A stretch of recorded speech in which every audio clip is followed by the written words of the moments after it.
what I'd like to do today is talk a little bit about the problem and opportunity associated with managing multiple products or services in the same organization. When Jeff Bezos started out his business, he started out with a laser focus on what he wanted to do. He was going to sell books on the internet. That was the business. Eventually he could sell more things to people who were buying books, and people who perhaps weren't so interested in books might also buy other things, and so the business got larger and larger and larger. He created an infrastructure, information network to support that business, and then over time actually found that infrastructure actually became a business in itself. In fact, they're one of the largest cloud suppliers in the world. He got into selling entertainment, and we now find getting into the streaming business. So the business has evolved over time, but it doesn't happen all at once. But when you begin to get into multiple products, a whole variety of issues begin to arise. Some of them represent important opportunities. So for example, with Bezos, having already identified people who wanted to buy books from him, he had a ready audience for other things. So there's a real opportunity there. But it also creates potential problems.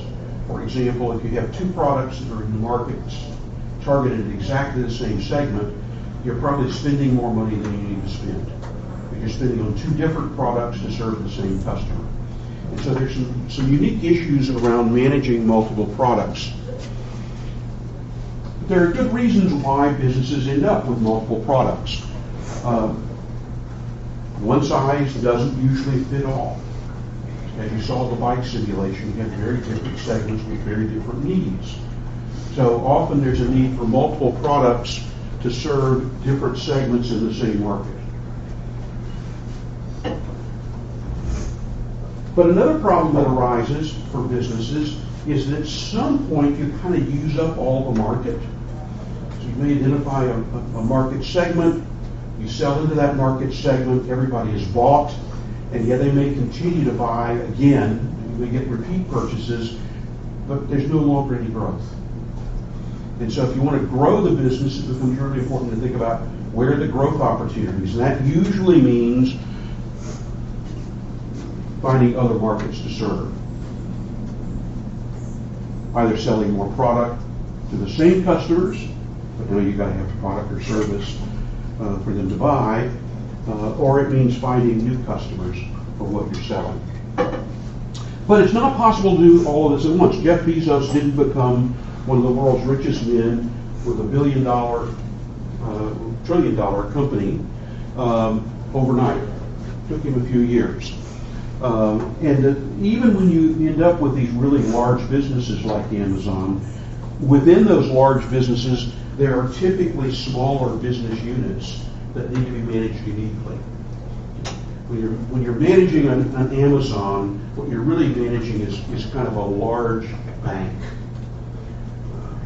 And you're allocating resources to different business units. So the nature of the management is really quite different. And there's still a need for somebody at the very local product market level to be managing the business. But let's look at some really big businesses. Here's a page out of the General Electric annual report. You can see all the things that General Electric is involved in. Power systems, medical systems, aircraft engines, transportation systems, appliances, lighting, plastic, consumer services. And they didn't get into all of those businesses all at once, but over time they began to move into businesses. They still were in the lighting business. That was kind of their original business. Thomas Edison invented the light bulb. Then he discovered that light bulbs weren't very useful unless people had electricity in their homes. And so he spent much of his career, the latter part of his career, trying to get power into people's homes, which is where the power business came from. And that evolved into other businesses over time. GE is now 125 years old, or something close to that. And so they've evolved into a whole host of other businesses. Each of those businesses, power systems, medical systems, aircraft engines, has multiple products targeted at different segments, and they have to be managed uniquely. All right, let's take a look at another big company, Samsung. Here's Samsung. Consumer electronics. They've got all kinds of things within consumer electronics. They've got a mobile communications group. They've got devices that they make. All of those have to be uniquely managed. And then, of course, there's another layer of management that you have to put on top of that to manage at the category level. In fact, this is an oversimplification of Samsung. This is what Samsung really looks like. Samsung is a type of organization that is sometimes referred to as a chaebol. It's a collection of businesses operated by one extended family these days. A very wealthy extended family, I might add. But they're into all kinds of things. They even have their own advertising agency, Chael. Guess what? Samsung uses Chael to do advertising. But a very, very complex organization. And so as you begin to get into these types of organizations, the nature of the management system has to change. There are layers of management that don't exist with a small business, but there's still a need to manage the small business. Or here's Disney, a big conglomerate. Part of Disney is ESPN, Disney owns ABC, Disney runs amusement parks. But again, Walt started out with a very simple business. Animation, motion picture animation. His first motion picture was entitled Steamboat Willie. By the way, Steamboat Willie became Mickey Mouse. But very targeted, focused business, but over time really expanded. And part of that expansion really grew out of finding new opportunities to sell to an existing marketplace. And then over time to find new markets into which to expand.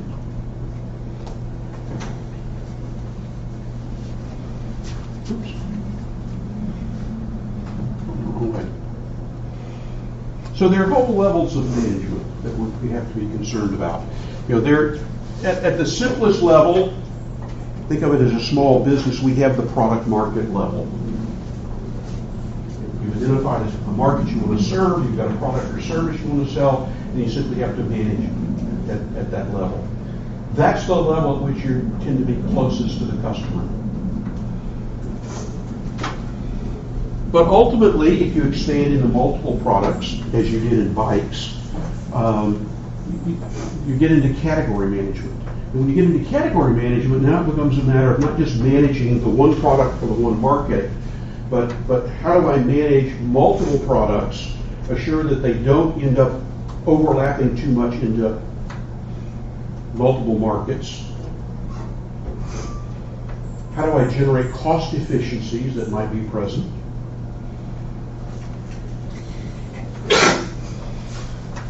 But I might also then manage a market as a whole. So in addition to managing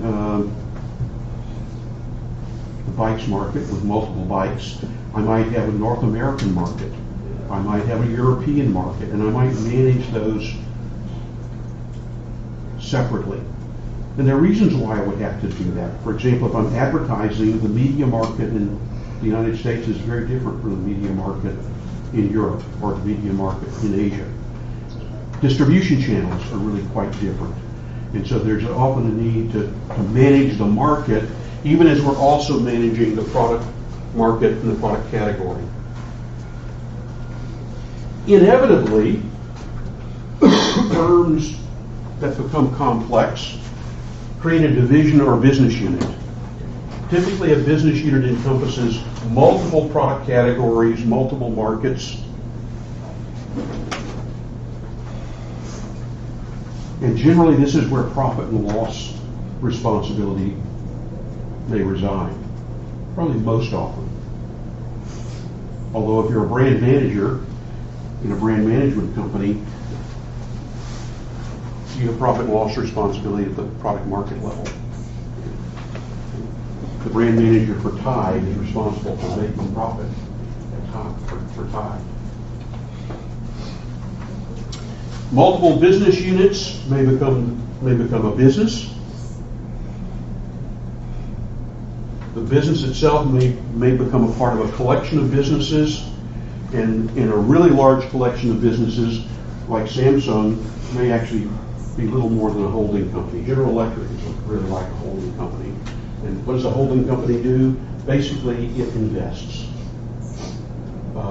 It makes strategic decisions about how to invest, what businesses to be in, what businesses not to be. When Jack Welch was the CEO of General Electric, he said he wanted to own businesses that were number one or number two in their category. And if they weren't, he'd get rid of them. In fact, he sold a lot of businesses, also acquired a lot of them. But what he was really doing was looking where the business opportunities were. Here's a mature market, let's sell that to somebody. There's a growing market, let's move into that market. Here's a market where the margins aren't very good, here's a one, let's get rid of that. Here's a market where the margins are really good, let's be sure we're in that. But it's a very different kind of management than day-to-day meeting the needs of a consumer. Back here. You might ask what happens at each level.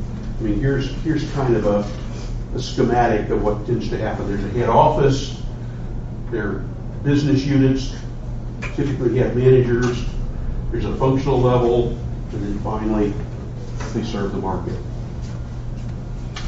By the way, even though Jack Welch was managing a holding company, he spent 25% of his time visiting with customers. And the reason for that is that he believed that the CEO had to have a sense of the pulse of the market. And people would tell him things that they wouldn't necessarily tell a line manager. As you might guess, there have been folks who tried to help get a handle on how to manage these portfolios of products. And one group, the Boston Consulting Group, came up with something that they called the growth share matrix. Very simple 2x2. Hopefully you've seen this before. Okay. The basic notion is that products or services have a role to play in businesses. And if you can't identify a role, then you probably shouldn't have them in the business. So for example, there are very mature products that tend to throw off a lot of cash. And the reason that they throw off a lot of cash is in part because they are mature products. You're not having to spend the money to create awareness, to fend off competition, to attract new customers because there are no new customers to attract. So the margins tend to be better, and therefore they throw off a lot of cash. And that cash can go elsewhere. But if you're throwing off a lot of cash, then you have to figure out what to do with it. One thing you could do with it in a publicly traded company is to give it back to the shareholders. Managers don't typically like to do that. Jeff Bezos doesn't like to give money back to shareholders. He puts it all back into the business, trying to grow it.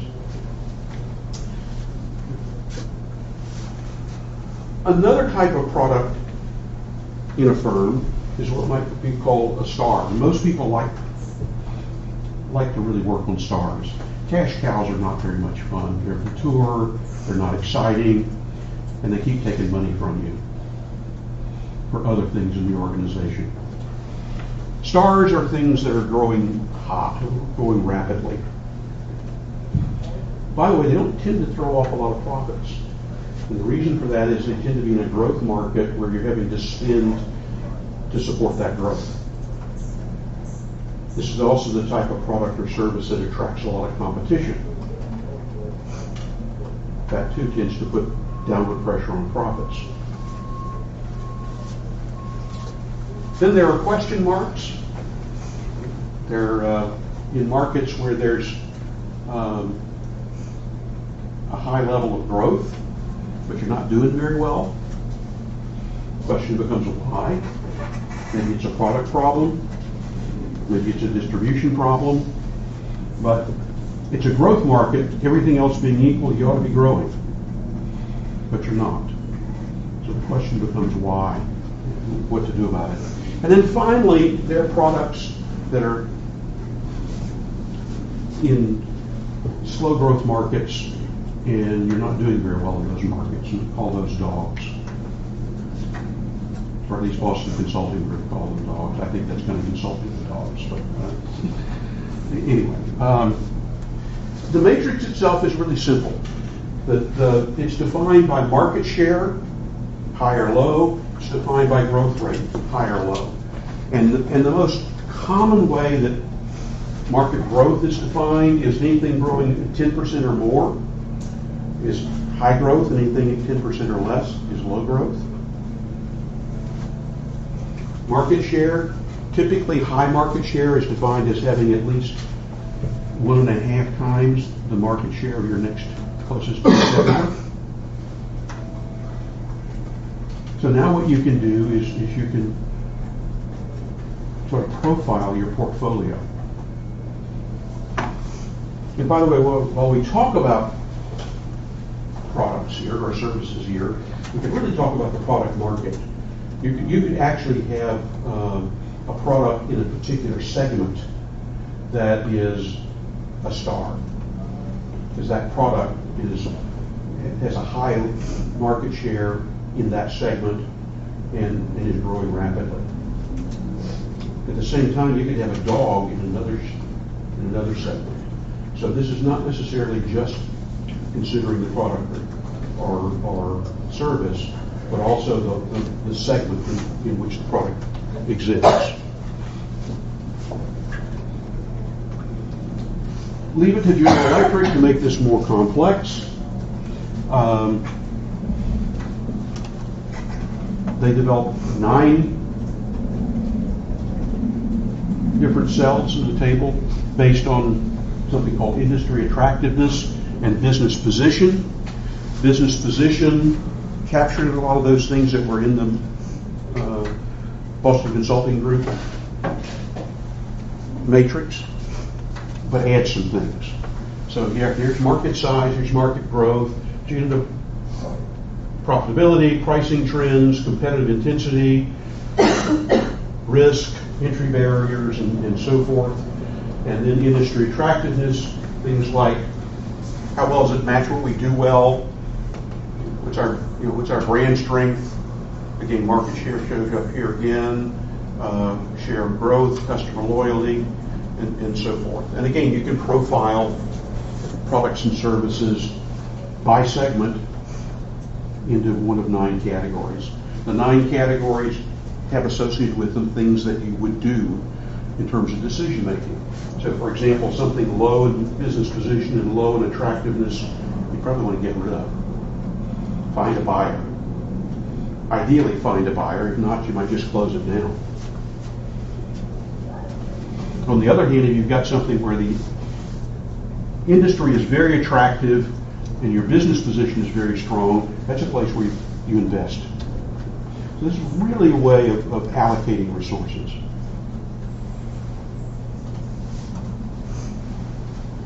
As you think about managing multiple products and services, it's important to recognize that there are synergies. And economists talk about product complements and product substitutes. A complement is simply something where there's a positive synergy. So for example, if I'm making detergent, I may be able to use the same production facility. I turn on the spigot for green crystals, run that for a few hours, turn that off and turn on the spigot for blue crystals.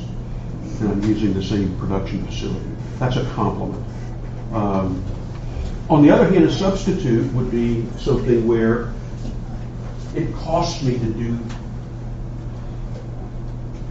the same thing. So for example, I can raise soybeans or I can raise corn, but I can't do both on the same plot of land. And the key to trying to manage portfolios is to figure out where you have complements that typically result in opportunities for additional revenue and or cost savings, and where there are substitutes and how to avoid those. And we could think about it about supply side complements and substitutes and demand side complements and substitutes. So here's some demand complements. Procter & Gamble used to have just Crest toothpaste, but they realized that there were other products related to dental hygiene that they could also be selling to their customers. By the way, they'd sell them through the same distribution channels, so there wouldn't be a lot of additional cost. Certainly didn't have to create new distribution channels. A lot of the advertising they did would serve well not just for toothpaste, but for dental floss or mouthwash or what have you. So there's some important demand complements that are present in this group of products. Here's some demand substitutes. People either buy Crest or Colgate. Yeah, they might switch on any purchase occasion, but they typically only buy one and use one at a time. So, if I'm buying Tom's, I'm probably not buying Colgate. Oops. What did I do here?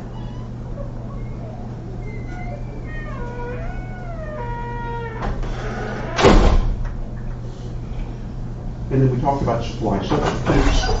Sometimes I just have to recognize that I can only do one thing at a time. I can grow corn, I can grow soybeans, but with the same acreage I can't do both. And then there's supply complements. Supply complements are things where I can leverage what I do well to do lots of different things.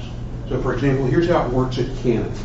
Canon is very good at some things like precision mechanics, fine optics, microelectronics, and lasers.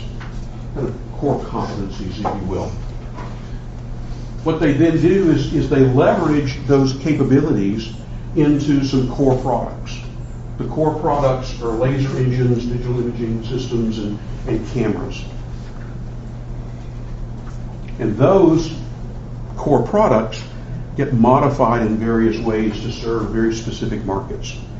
Printers, imagers, cell analyzers, video cameras, and so forth. But notice that all of those products being sold into the market leverage a common supply-side technology. So what I'm interested in doing, if I'm managing one of these businesses, is I'd really like to find products or services where I have both supply side and demand side complements. For sure, if I'm going to have multiple products, I want to complement on either the supply or the demand side. And I want to avoid products that are substitutes. In fact, if they're complete substitutes, I may as well run them as independent businesses.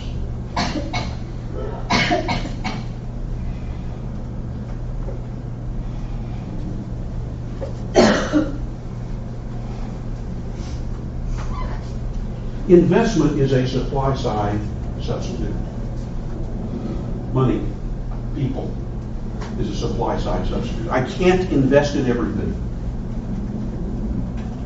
At some point I will run out of money. I'll run out of people. So management really involves the allocation of resources among alternative investments. Senior managers, particularly people who look at the financial aspects of the business, have to make decisions that are really quite non-comparable. Should I invest in building distribution channels in Brazil, or should I invest in building brand in Indonesia? By the way, the only way to really make that decision is to ratchet up all the other decisions to a level where we have return on investment or some other type of financial measure. And then I can make that decision about where the resources should go. This is one of the reasons why it is so important that marketers speak the language of the firm. Because if you go in presenting your proposal to build brand in Indonesia, the CEO is going to say, that's great, I think you've got a great idea. How does it compare to the other proposal I have here to build increased distribution in Brazil? And how do I decide? I have only limited funds. Well, the marketer who says brand building is great doesn't really help inform that decision. We can all agree brand building is great. We can also all agree that expanding distribution channels often makes a lot of sense. But how do you decide between them? And marketers really need to be in a position to help other managers understand what the relative trade-offs are and where the best investment is. In fact, strategy, any strategy, marketing strategy for sure, is not only about what you're going to do, but also what you're not going to do. I'm going to spend money here, but that means I'm not going to spend money over there. And that becomes a particular issue when you have multiple products in multiple markets. It's easy when you're running a small business with one product or service, because I know where I'm going to put my resources. But as soon as I have more than one, now I've got trade-offs I've got to make.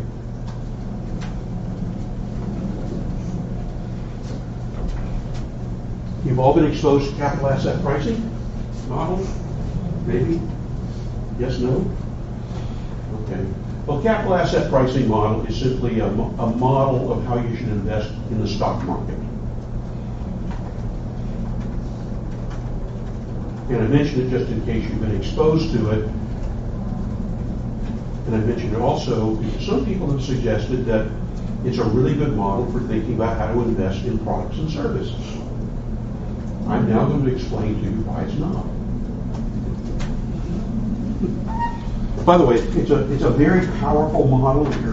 If I were teaching finance, we'd spend a lot of time on capital asset pricing model. But it doesn't really apply within the firm, and there's some really good reasons for that. First of all, as we've talked about in the past, when I invest in the stock market, I don't have much control, if any control, over the management of the company I'm investing in. I buy General Electric stock, and I hope the managers do a good job. But I can't really influence that, certainly not very, very directly. So there's a whole issue of management control. Whereas when I'm making investments in the firm, I'm making those investments because I'm trying to do something. I have a lot of control. I'm trying to build awareness. There are very specific things I can do, certain costs I can incur that will help me build awareness. I can spend on advertising. I can spend on making my advertising more persuasive. I may want to expand distribution channels. I can spend money to do that. And I can measure whether that's happened or not. So there's a notion here of management control. This is not passive investing. I'm doing something with the money with an expected outcome.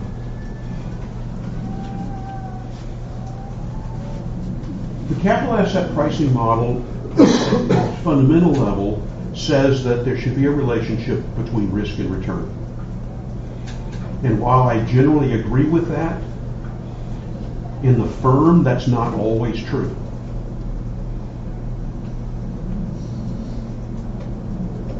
Sometimes I can get very high returns at low risk.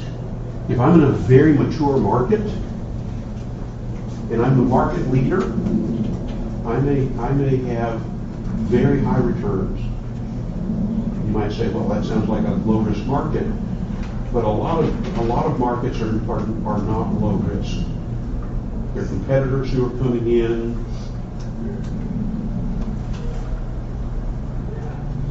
But I can find situations in businesses where the risk relationship to return doesn't really hold. I mean, high risk with low return, low risk with high return, and it's a matter of thinking through how I'm going to manage them together. The firm has lots of options outside of its current products and services. One of the things a firm can do is to simply decide to go into other businesses. I don't have to invest in the current businesses. If I own GE stock, I don't have the ability to tell GE where to invest its money. Management does that. But as a business person, I can say, the healthcare market is growing really fast, and I'm a computer company. I'm Apple. How do we get a share of the healthcare market? And I can put resources into the healthcare market.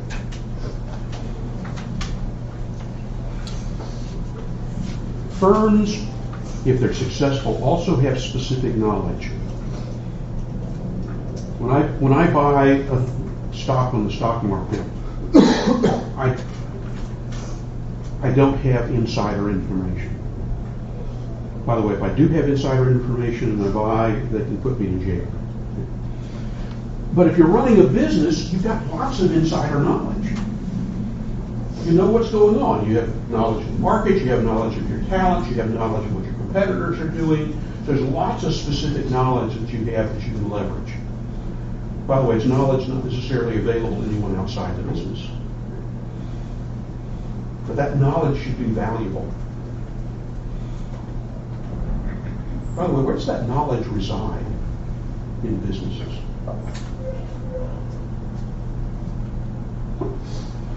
There's no big repository of knowledge. The knowledge exists in people. I mean, that's where the knowledge exists. And too many firms do a poor job of managing their specific knowledge. You know, somebody who's been calling on customers for 20 years probably knows those customers extraordinarily well. They probably have a relationship with those customers. That has value. And a lot of firms have become very short-sighted in recent years about managing personnel. We can eliminate you, we'll find somebody else. Yeah, but when they eliminate you, all your knowledge has also been lost. Could be knowledge about customers, could be knowledge about how some production process works, could be knowledge about particular trends in the industry. And that's valuable information. So to a large extent, when we begin to think about the value of a company, one of the really big intangible assets is the knowledge of its employees. Another implication of this is that companies need to do a better job of sharing that knowledge. Typical organization, you go into one position, you stay there for 2 or 3 years. If you were good at what you did, you get promoted into another job, or you leave for a better job. Well, if you were good at what you did, you know something. There's a need to figure out how to take what you know and what you've done well and train other people. Firms do really poor jobs of this. This is partly my suggestion that to do really good marketing, you also have to do really good human resource management. Because at the end of the day, it's all about people. Your customers are people.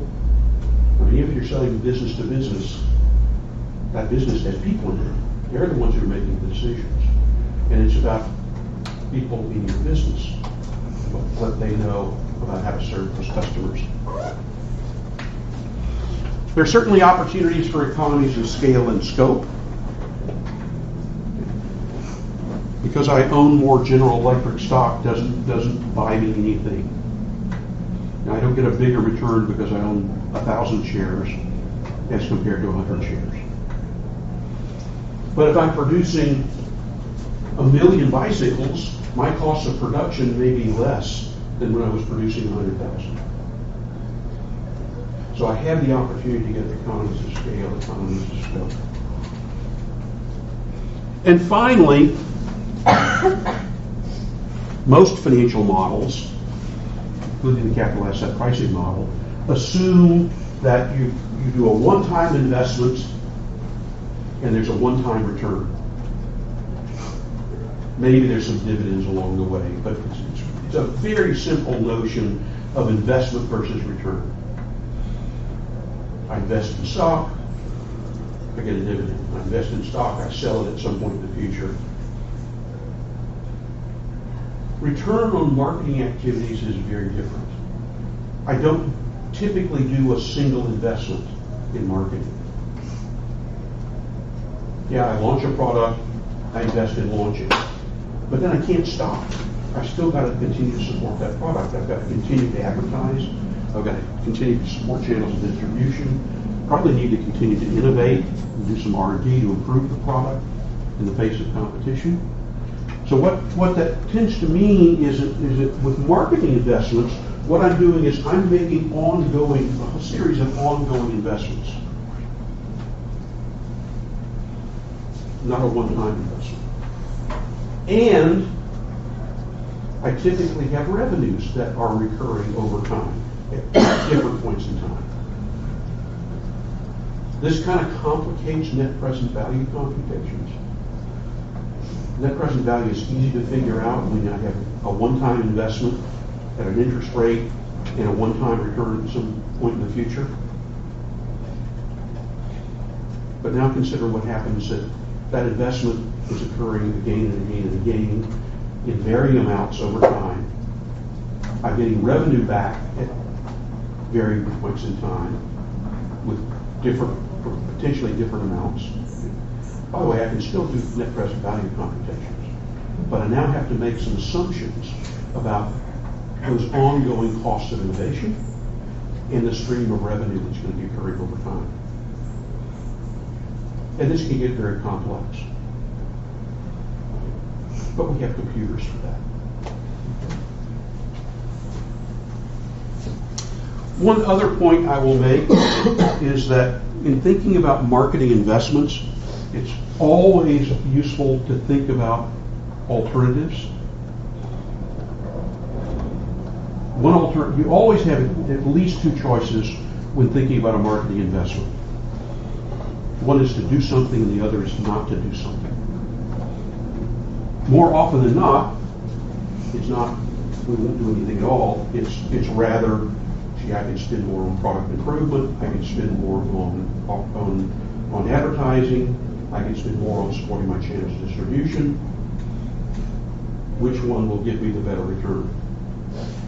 And if you look at what happens in most high-tech companies, if you look at their R&D expenditures over time, they kind of look like this.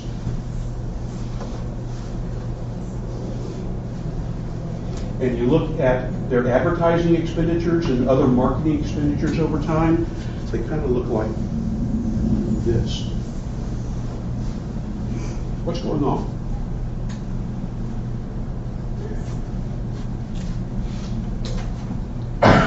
It's like one cycle's ending, a new cycle's always beginning. Exactly. It is cyclical. And part of the reason for this is you only have limited resources. So typically in most technology companies, and Apple would be an exception because Apple has lots of money, but what you'll typically see is they'll heavy up expenditures on R&D in one period, develop a new product, new generation of product, improve a product. Okay. Then they'll shift out of R&D into marketing, advertising, to promote that new product. And then they'll shift back into R&D and back into marketing. And so you get these counter-cyclical expenditure patterns, simply because the firm is trying to make use of limited resources. And it can't do everything all at once. And so part of what you will need to do as a marketing manager is to think in terms of, how do I align these things? By the way, it probably doesn't make a lot of sense to be advertising a product you don't yet have in the market. Also makes no sense to develop a new product and not tell the world about it. They've got to figure out how to make that work. Second comment I will make is that you really ought to compare whatever you're spending on marketing, whatever you're investing in marketing, to what kind of return you could get elsewhere. And in particular, the risk-free rate. Everybody's familiar with the risk-free rate? Risk-free rate is basically what treasuries sell for. Yeah. Nothing is really risk-free, but for purposes of assumption, we assume the government's going to be around and will pay off their debt. And so whatever treasuries you're selling for is typically referred to as the risk-free rate. Right now, it's not very high. You'd be lucky to get 2%. But through most of history, you could get 5, 6, 7%, or even higher.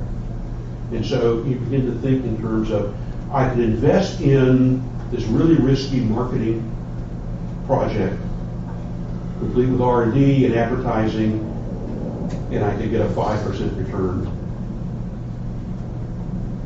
Or I could invest in treasuries and take no risk and get a 6% return.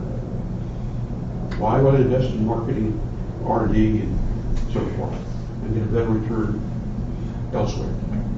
So part of what you have to ask yourself is not am I going to get profit, not am I going to get return, but how well does that compare to what else I could do? In particular, what else I could do at lower risk.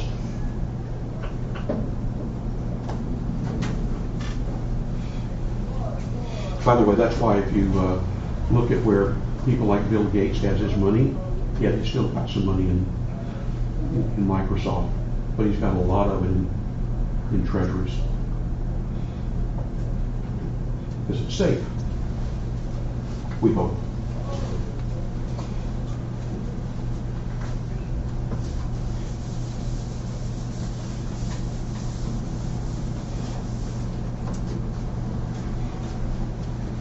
By the way, that timing that we've talked about can actually get quite complex because there are other factors that come into play.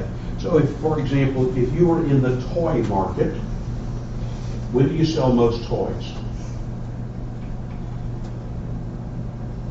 Beginning about this time of year. Christmas is coming up. Okay. In fact, most toy manufacturers make all of their money, make all of their profit between about now and the end of the year. The problem is that the retailers who sell toys generally place their orders in May. So I've got to know what I'm going to introduce into the market. It's a new product in May. And I've got to invest and have inventory available in advance.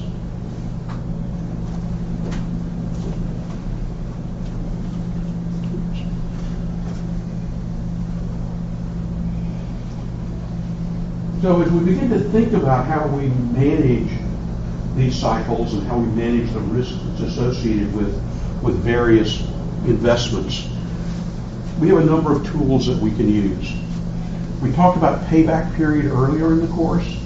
Payback period can be very useful in the sense that it really doesn't eliminate risk, but it helps us manage it.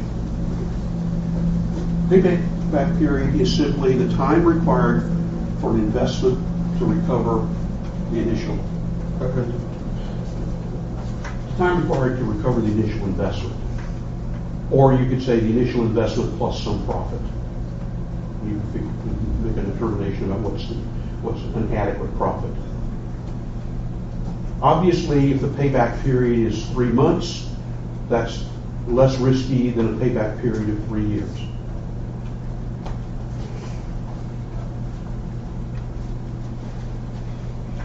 Payback period can be especially useful for comparing short-term investments, usually less than a year.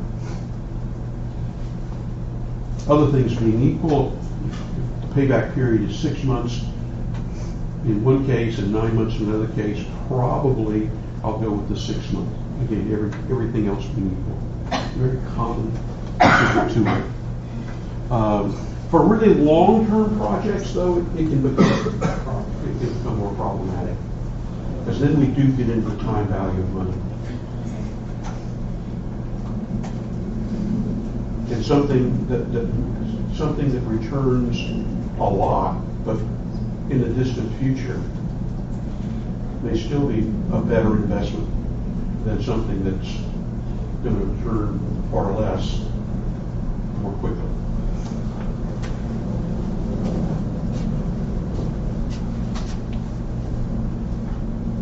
Here's an example of payback period. Here's cash inflow over time. So we've got an initial investment of $200,000. The first year, I get $70,000 back.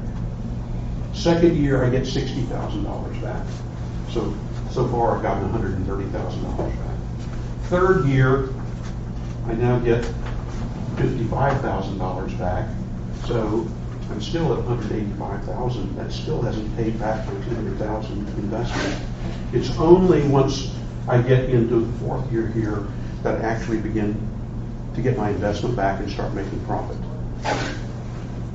So I would want to look at what the payback might be. And usually this is the context of I've got several different things I can do. I can put two or more different products in the market. I could run 2 or more different advertising campaigns. I could focus on one international market or another international market. And this begins to help me bound the parameters of the decision. When we talked about customer loyalty, I gave you an example of credit cards. Credit cards, it takes 6 years before you get the investment back of acquiring a new customer. That's again another example of payback period.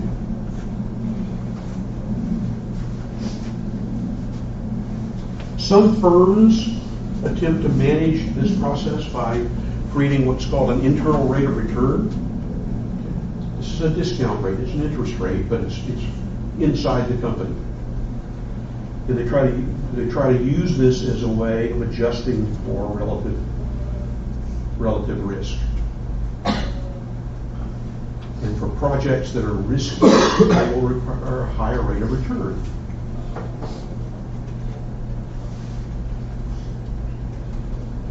Again, the issue here is the need to make trade-offs.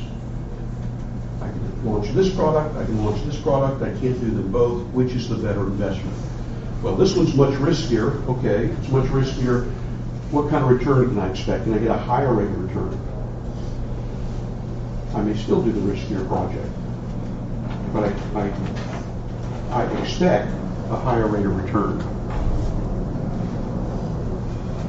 Basically, the internal rate of return is whatever rate would give you a zero net present value for all future discounted cash flows.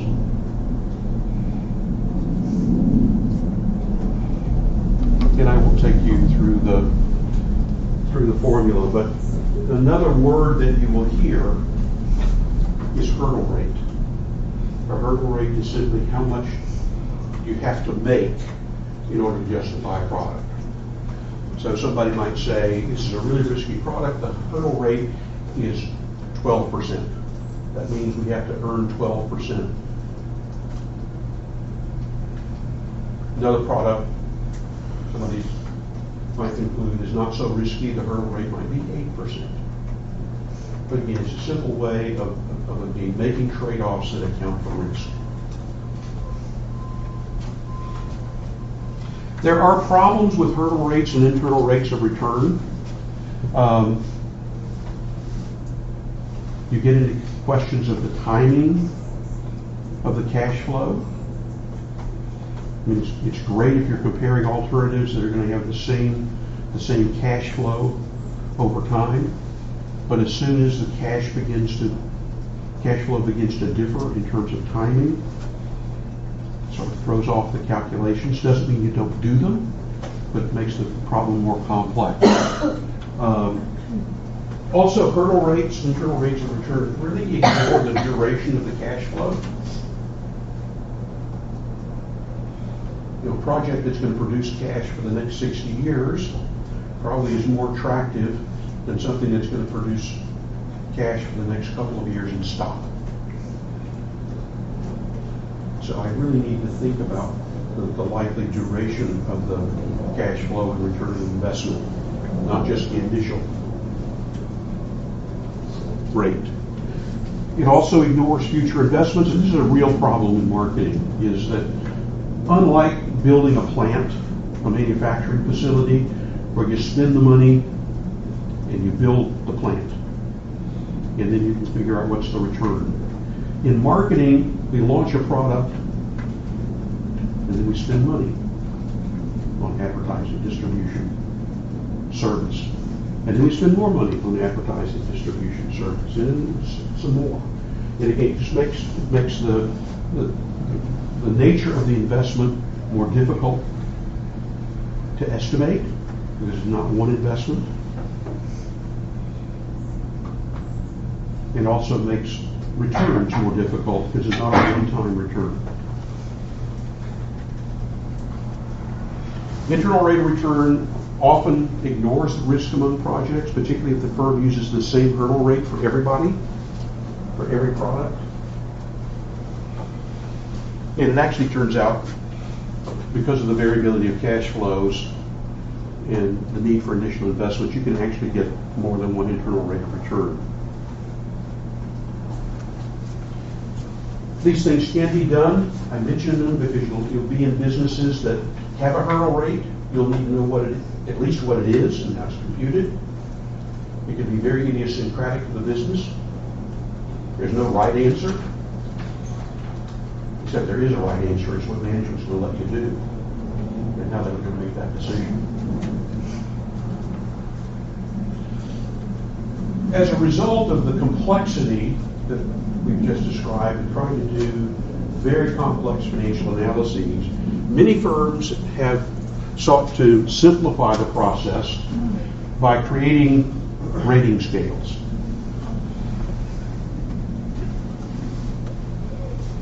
Basically, this is an effort to try to create a common understanding of complex decisions, to identify the criteria for decision making before you start making a decision. It's an effort to force the identification of uncertainties, and perhaps most important, to facilitate discussion. So let me talk about one particular type of rating scale. Here's one rating scale. This is related to the attractiveness of a market. I actually created this for a company a few years ago. What's the market potential? The market potential involves several things. What's the size today? How much growth is there likely to be in the market? By the way, the firm for which this was created didn't want to be in any markets that were not growing at least 10%. So if the market wasn't growing at that rate, and nobody could come up with a reason why it would grow at that rate, they just didn't consider the option. Is there any upside potential, market potential, that is to be disruptive in the market, maybe obsolete another product? And what's the potential for proliferation, for dominating the marketplace? So those would all go into market potential. And you'd have managers rate those things on a 5-point scale for any given project or any given investment. By the way, notice that this is not an arbitrary 5-point scale, because we've actually put values in here. A 5 for market size today requires that the market be at least $500 million today. That's what this firm wanted. You could change that for any firm. If you're a small business, it might not be $500 million. It might be $50,000. That would be a really attractive opportunity for a small business. And notice at the bottom end, the 1 is 20 million. Really not much of an opportunity. Again, for market growth, a 5 was greater than 30%, a 3 was greater than 20%, On one was less than 10%, and in this case, just eliminated options there. Where do you think those numbers came from?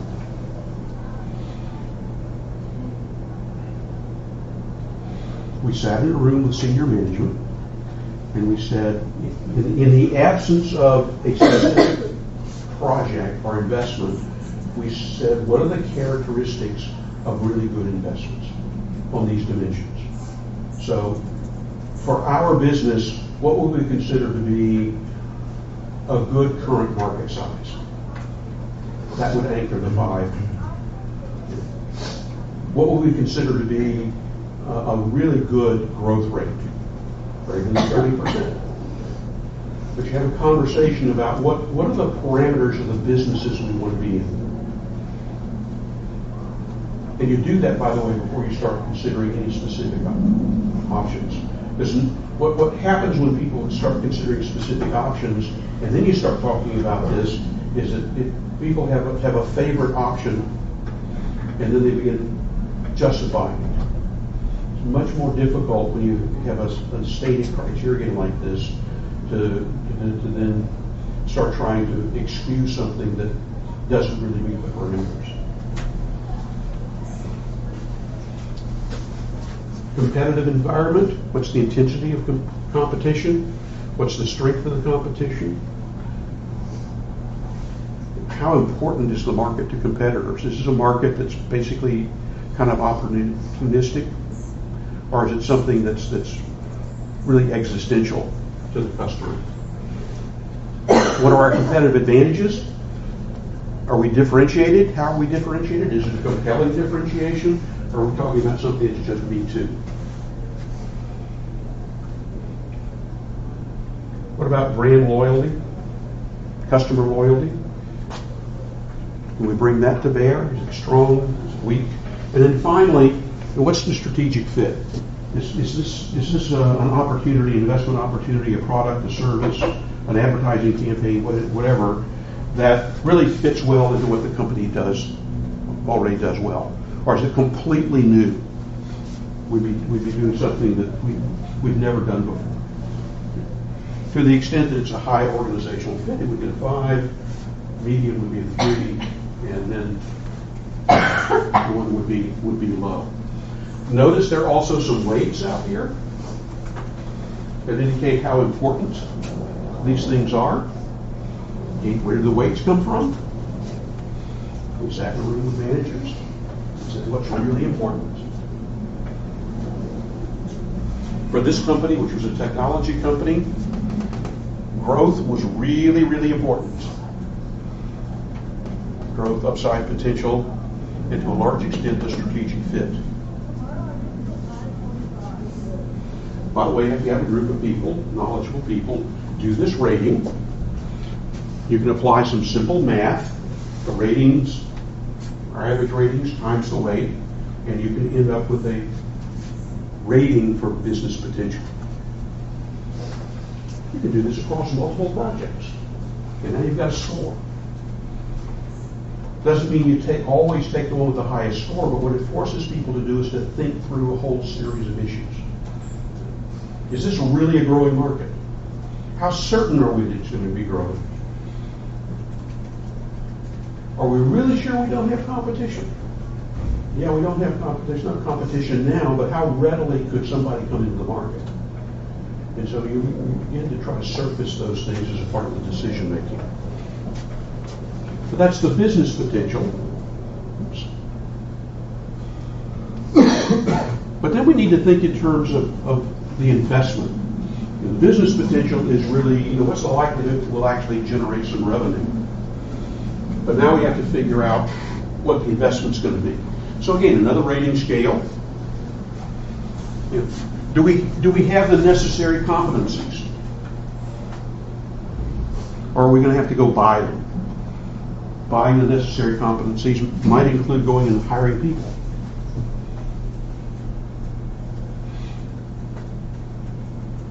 Apple employs a couple of thousand people that it hired away from the automotive industry. We don't think that means that they're going to go in the automotive business, but there are accessories that they will sell that will go into automobiles.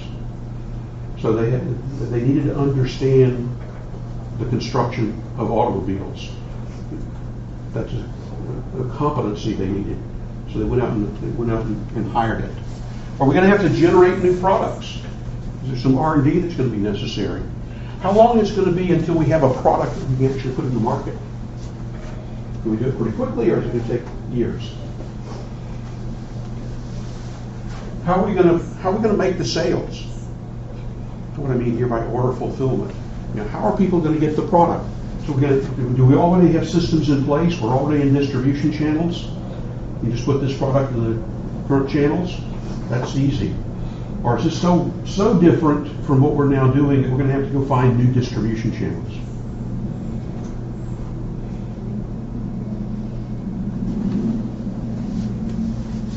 And if we have to find new distribution channels, how long is it going to take to develop those? Again, rating scale with some criteria and some weights. Where did they come from? We had a conversation in a room with senior managers about what are the characteristics of investments that need to be considered, and what would be the characteristics of investments that are more readily justifiable than others. And then an assessment of risk. How big a departure is it from our current business?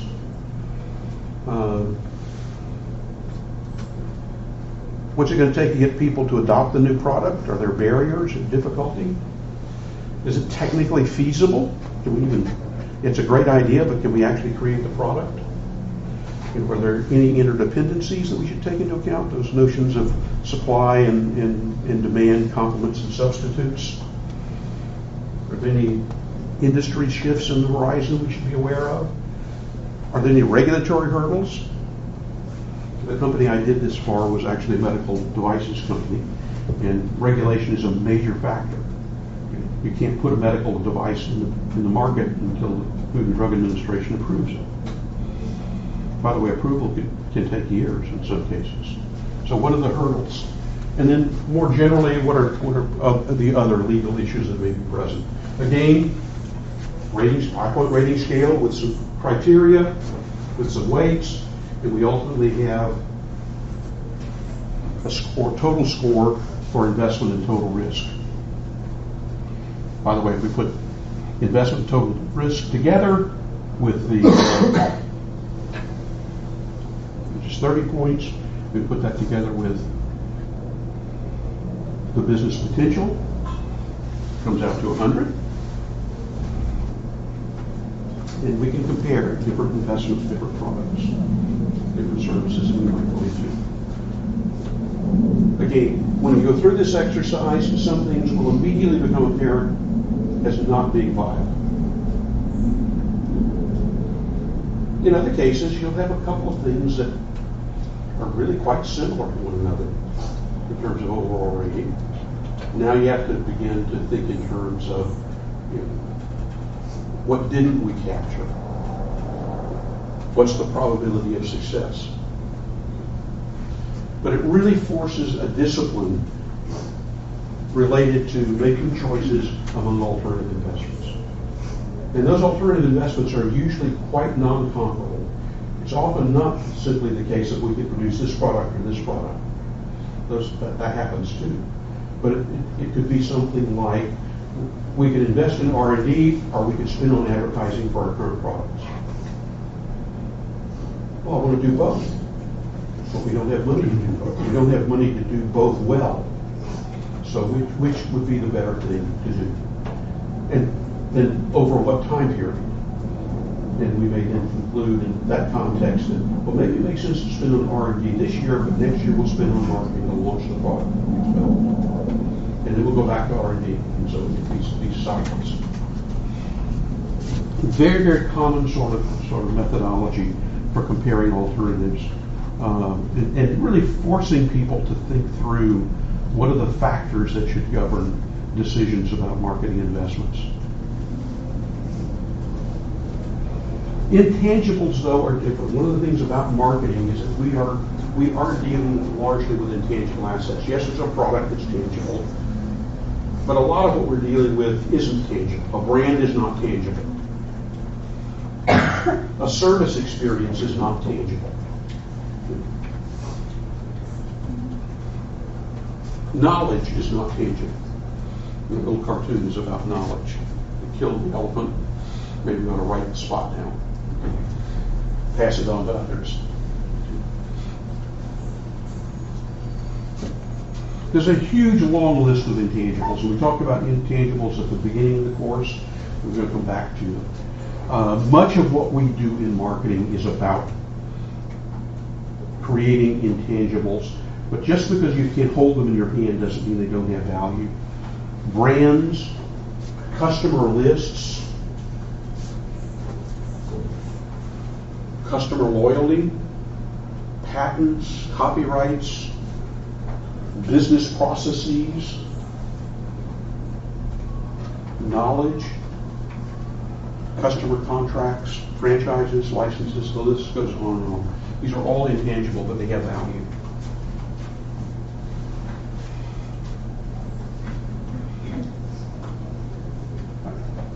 When I showed you the Disney business earlier, in one corner, if you look carefully, you'll see the Disney Institute. The Disney Institute is actually an educational product offering. You can go and learn how to do service well. They've basically taken their knowledge and their business processes, and they've actually created a product around that they now sell. Yeah, it makes the rest of their businesses very successful, but they've now productized some of their intangible assets that they're now selling as products in themselves. If you look at what has happened to corporations in the last 40 years. 40 years ago, 1975, less than 20% of most businesses would have been thought of to involve intangible assets. It probably really was higher, but the accounting didn't capture it.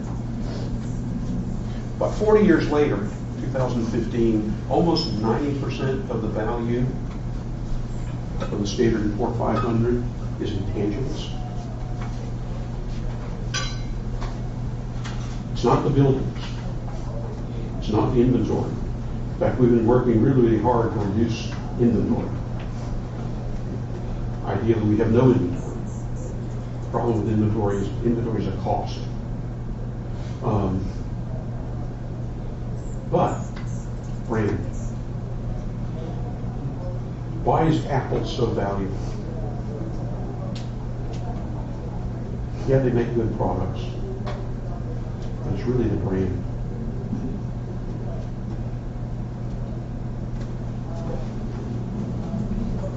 Why is Amazon so successful? Yeah, part of it's the brand. Part of it's the business processes that they've developed. What this chart ought to suggest to you is we're in a completely different world than I grew up in. Intangibles are really important. And I'll repeat again, part of those intangibles are people. It's what people know. It's the skill they develop. And so when you begin to think about eliminating jobs, that may be necessary, but you may want to think about what are the assets I'm eliminating when somebody leaves my company. Here's another somewhat similar view. This is from the Brookings Institute. Again, very similar information about the relative value of intangibles versus tangibles. Here's the international dimension. This is for the UK. 64% of the UK, according to Brand Finance, involves intangibles. And 50% of companies will tell you that their single biggest source of risk is related to their brand. Damage to the brand can dramatically damage the financial welfare of the whole business.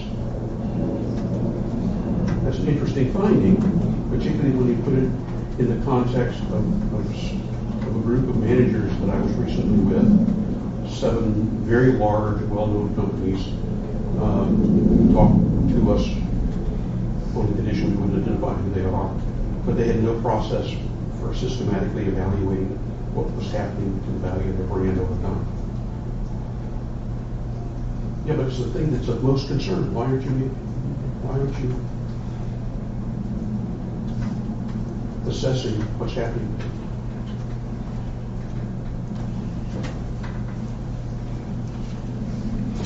PwC's, same thing, talks about 80% or more of the company's value. And yes, a lot of this is brand, but it's not just brand, as I've said. A lot of it is knowledge. Knowledge about the marketplace, knowledge about business processes, knowledge about how to generate ideas, knowledge about how to bring ideas to market. This is all about intangible assets.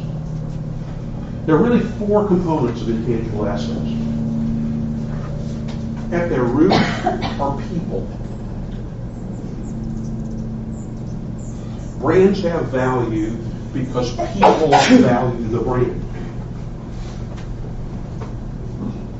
The brand name, as we talked about earlier in the course when we talked about brand, brings with it all kinds of associations.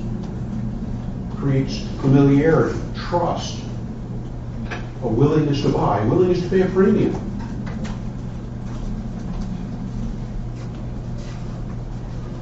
And that's about what people will do. It's also about intangibles are also about relationships. Branding is about building a relationship with a product. For sure, customer loyalty is about a relationship. I do business with my car repair company. Why? Because I'm loyal. They treat me well. I know the people.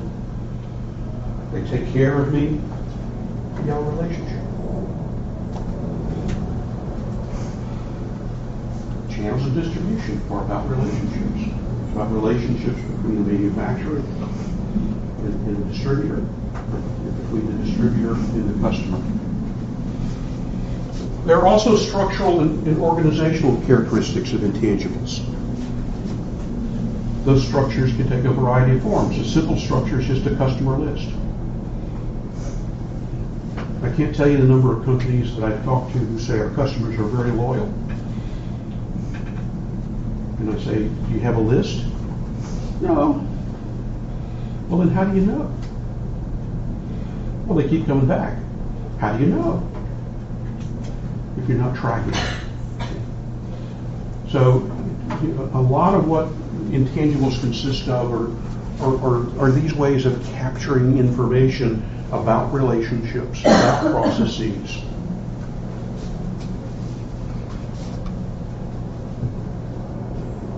Why is Amazon so valuable?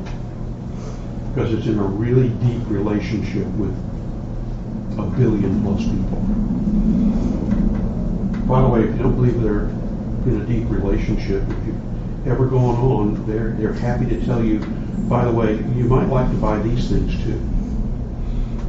How do they know that? Well, they're capturing information about you. And that's valuable. And it's something that no one else has. So it's a unique source of value for the company. And finally, the business model. Business models are inherently intangible. The way you make money is not something you can hold in your hand. Amazon has not been innovative with respect to tangible assets at all. It's been innovative in terms of business models. It's created a different way for you to acquire things, starting with books. Well, you can get your book online. You don't have to go to the bookstore. And it turned out there were a whole lot of people who didn't like to go to the bookstore. Yeah, there's a whole segment of people who love to go to the bookstore and then stand there and read the books in the store. All didn't buy. But a completely different model.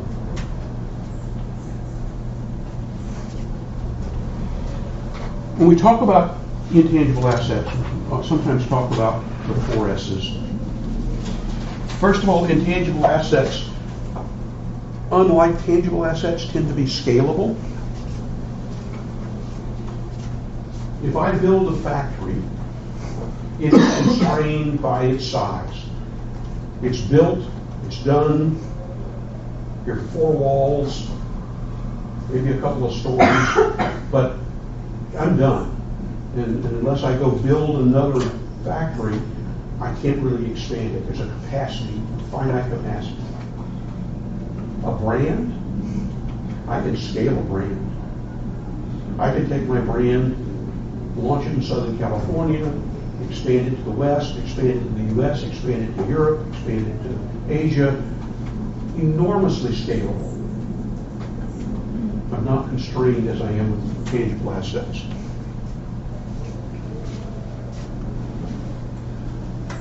However, it's often the case that intangible assets only have value to firms that know how to make use of them.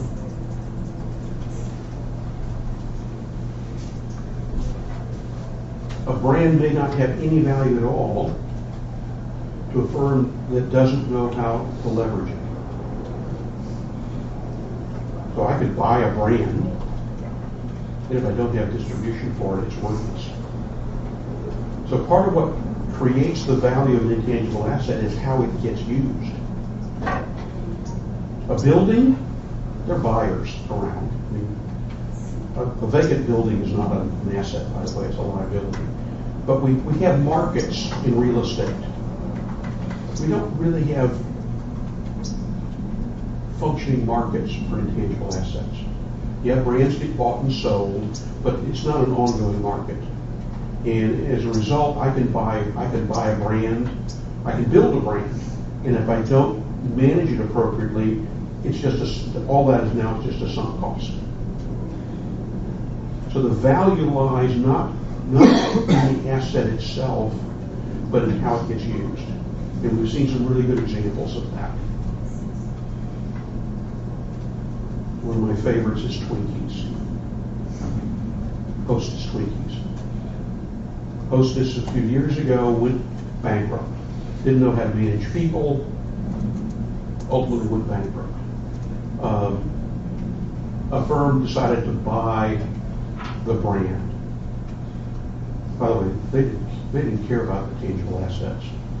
You keep the building. They wanted the brand. And then began to invest in the brand, create a product, get distribution, and suddenly a brand that was in bankruptcy 2 years earlier was $1 billion business. Why? Because they managed the brand well. Often with intangible assets, there are opportunities for spillovers. If I create a brand of toothpaste, I may have the opportunity to use that brand for mouthwash, dental floss, toothbrushes.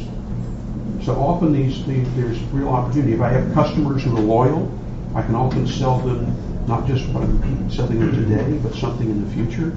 So there are real opportunities for spillovers, and there are real opportunities for synergies.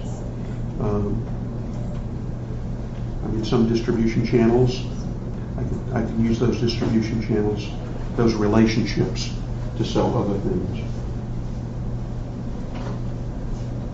Some other characteristics of intangible assets: uncertainty. Can I really do with a brand what a competitor used to do with a brand?